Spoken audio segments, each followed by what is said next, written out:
இது உச்சநீதிமன்றத்தில் போய் ஏன்பா இந்த மாதிரி இந்த ஸ்கீமில் ஃப்ராடு தானே நடந்திருக்கே, என்னையா உன் விளக்கத்தை கொடுன்னு கேட்டால் சங்கர் மேலே 35 கேஸ் இருக்குன்னு போட்டிருக்காரு.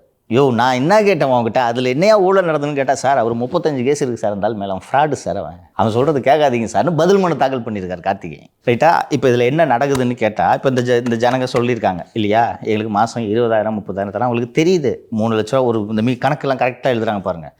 இந்த 500 மீட்டர்னு சொல்கிறாங்கல்ல, அது மினிமம்.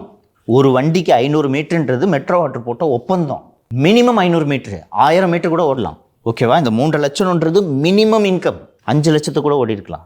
இவங்களுக்கு 10,000 20,000 தர்றாங்க. இது மட்டுமல்லாமல் நம்ம அந்த வழக்கு போட்டு உயர்நீதிமன்ற விசாரணையின் காரணமாக பேங்க் லோனை திருப்பி கட்டல.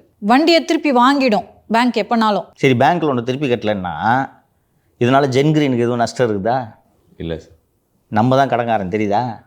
கிடைச்ச வரைக்கும் ஜென்கிரீனுக்கு லாபம். அந்த இது பூரா பேட் லோனாக மாறுச்சுன்னா நம்ம எல்லாரோட சிபில் ஸ்கோரும் அடி வாங்கும். இனிமேல் நம்ம எந்த லோனும் கடன் உதவியும் அரசாங்கத்திலேருந்து பெற முடியாது. தெரியுதா? சம்மந்தமாக நம்ம அலுவலகத்திற்கு வந்த ஒருவரிடம் கேட்டேன், ஏங்க கேள்வி கேட்க மாட்டாங்களே சார், உங்களுக்கு தெரியாது சார், செருப்பு கூட இல்லாமல் வருவான் சார், அவங்கள பற்றி இந்த நாராவுக்கெல்லாம் நல்லா தெரியும் சார். கடைசியாக இன்னொரு பேர் போட்டிருக்காங்க. இதில் இன்னொரு முக்கியமான கேரக்டர் இருக்குது. புதுவை சேர்ந்தவர் நல்லா சவுந்தரராஜன். அந்த ஆள் இது பேர் வரல, அவரும் செல்வ பிறந்தவை சேர்ந்துட்டு தான் இவ்வளவும் பண்ணுறது.